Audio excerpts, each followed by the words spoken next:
වෙනදා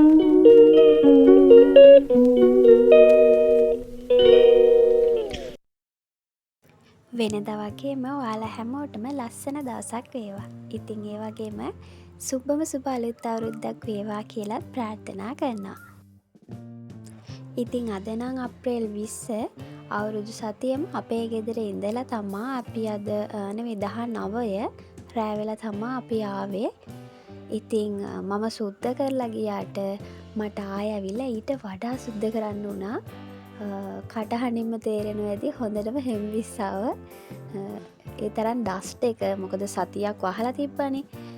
ඇවිල්ලා සම්පූර්ණයෙන්ම හොදලා කරලා ඔක්කොම කරන්න වුණා. ඉතින් දැන් බලමු මම අද දවසේ මුල ඉඳන්ම කොහොමද අස්පස් කරන්නේ කියලා. ඉතින් මම සතියකට ගියත් දවසකට ගියත් මට ඕන හැම දේම මං අරන් යනවා. හස්බන්ඩ්ුත් එහෙමයි. එයාට ඕන දේවල් එයා අරන් යනවා. මට ඕන දේවල් වෙනම මං අරන් යනවා.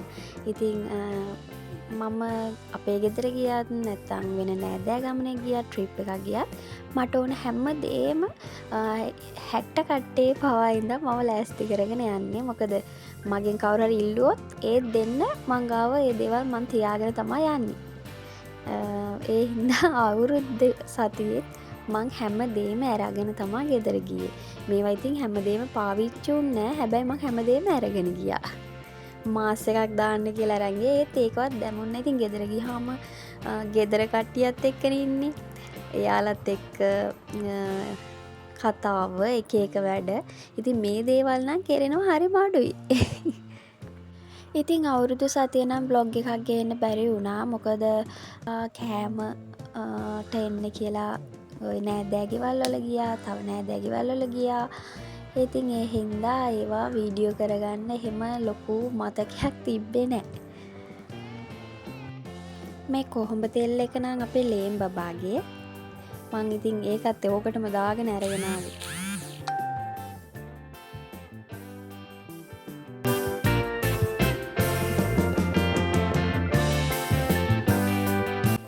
ඉතින් තාම මගේ වීඩියෝ බලන ලොකු පිරිසක් නෑ. හැබැයි මේ වීඩියෝ එකක් දැම්ම ගමන් එවෙලෙම ඉක්මනටම බලන සෙට් එකක් ඉන්නවා. ඉතින් ඒ හැමෝටම ගොඩාක් ස්තුතියි කියලා මේ වෙලේ කියනවා. මොකද එහෙම බලලා කමෙන්ට් එකක් දානවා කියන්නේ මට මාර ආසයි ආපහු වීඩියෝ කරන්න. ඒ හින්දා ඒ හැමෝටම ගොඩාක් ස්තුතියි. මම පහන නම් ආපු දවසේ තිබ්බෙත් නෑ. කියන්නේ අද මේ අස් කරපු දවසේ තිබ්බෙත් නෑ. මොකද මේ අස් කරලා ඉවරනකොට මට හොඳටම හෙම්බිස්සාව නැගිට ගන්න බැරි තරම් හෙම්බිස්සාව හැදුණා. මේක පුංචි කාමරයක් නේ. ඉතින් ඉක්මනට හැඩි වෙනවා. ඉක්මනට ඩස්ට් එක හිටිනවා. ඉතින් හැම දවසම ගොඩාක් අස් කරන්න ඕන. ඒ හින්දා ඉතින් දැන් මේ සතියක් නැතුව ඉඳලානේ. ඉතින් සම්පූර්ණ අස් කරලා හොදලා ඔක්කොම කරන්න ඕන. ඒ අතරතුර ඉතින් මං ඔය එළියට එනවා. මෙයාලව බලනවා. එයාලට කන්න දෙනවා. ඔය අතර තමයි ඉතින් ඔක්කොම කරගන්නේ. මම මේ දාස්පෙතියා මේ පැලටිකේ මලක් එනකන් ගොඩාක් දවස් ඉඳන් බලන් ඉන්නේ. මේ එක ගහක විතරක් චූටි පොහොට්ටුවක් ඇවිල්ලා. මේ ඉන්නේ බණ්ඩි අම්මා අපේ. ඒ කියන්නේ එයා දැන් ආයේ පැටව ගහන්න.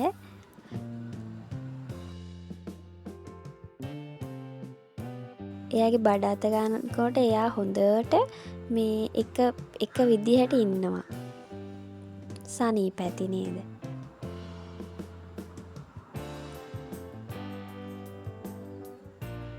මෙතනත් හොඳට සුද්ධ කරගන්න ඕන, අතු ගන්න ඕන. මොකද මං එළවලු කපන තැනනේ.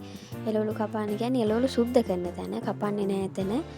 මේ සුද්ධ කරලා කුස්සියට අරයි යනවා. ඒ වුණාට මෙතන කොච්චර රස්නේ වුණත් හරිම සීතලයි. මේ ගහ තියෙන හින්දා වෙන්නේ නැති ගස් කොළන් තියෙන හින්දා මාරම මේ කොච්චර රස්නේ වුණත් මෙතෙන් ආවම හරිම සනීපයි.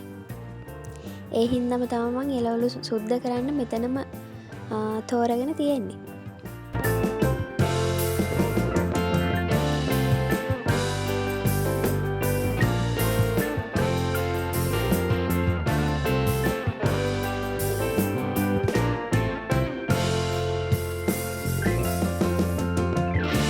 තව එක්කෙනෙක් ඉන්න එයා වැඩිපුර ඉන්නේ කඩේ. හැබැයි කාලේ යන්න පල්ලෙහාට එන්නේ. කඩේ කාලා මදියලා.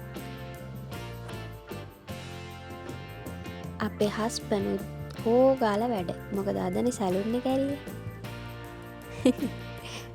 බලයි දන්නේ මේ පැත්තට හැරෙනවා.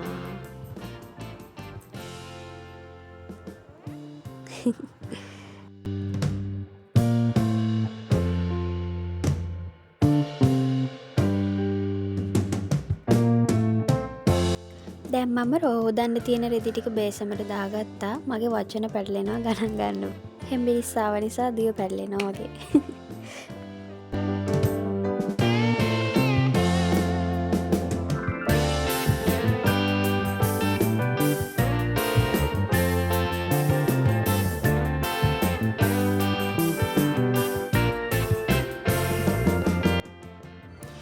මේ පාරේ ඉතින් අවුරුද්දට කියලා එහෙම විශේෂයෙන් ඇඳුම් ගත්තේ නැහැ. ඉතින් අපි ටවුන් එකට ගියත් ඉතින් ඒක ඇඳුමක් හරි කොහොම ගන්නවනේ ඒ කෙල්ලොන්ගේ හැටිනේ. ඉතින් මම ඔය ගවුන් 3ක් විතර ගත්තා. ටී-ෂර්ට් දෙකක්, টොප් එකක් කොහොම ගත්තේ. එහෙම ලොකුවට ගත්තේ නෑ. මම මේ ඉටි කවරත් වෙනම බෑග් එකකට දාලා අරන් තියලා තියෙන්නේ. ඒවත් ඕන වෙන අවස්ථා ඕන තරම් එනවනේ.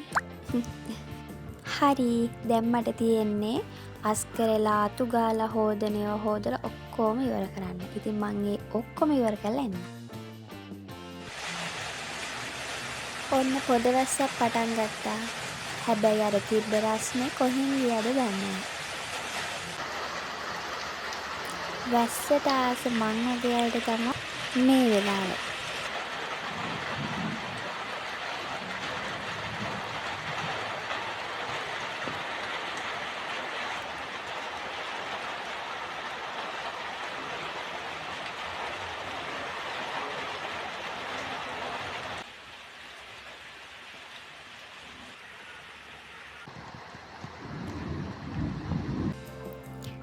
ඔන්න ඉතින් වැහි පොදේම ඉස්සරහ කෑල්ලත් හොදගත්තා.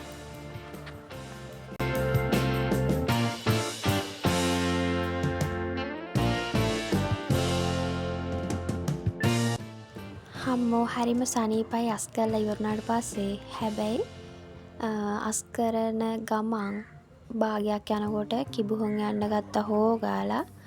ඉතින් පිහ තමා අස් කරගත්තේ. කොහොමහරි නිමාව දකිද්දී හිතට හරි සැනසීමක් දැවුණා. මොකද ඩස්ට් එකත් අයින් කරලා අරගෙන ආපුවත් ඔක්කොම අහුරලා. මට සාමාන්‍ය පුරුද්දක් තියෙනවා මේ මං අපේ ගෙදර ගියත් සාමාන්‍ය මට ඉස්සරෝම කරන්න ඕන අස් කරන එක.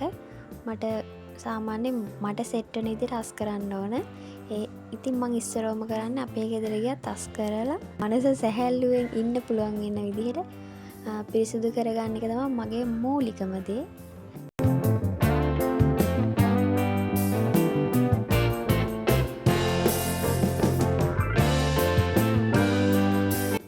අපි උයන්නේ නැති වුණාට පුංචි කුස්සි කෑල්ලක් තියෙනවා. අපි දෙන්නට තේ එකක් හදාගන්න වගේ තමයි ඉතින් මේ චූටි පුංචි කුස්සිය. ඒකත් ඔහම අස් කරගත්තා.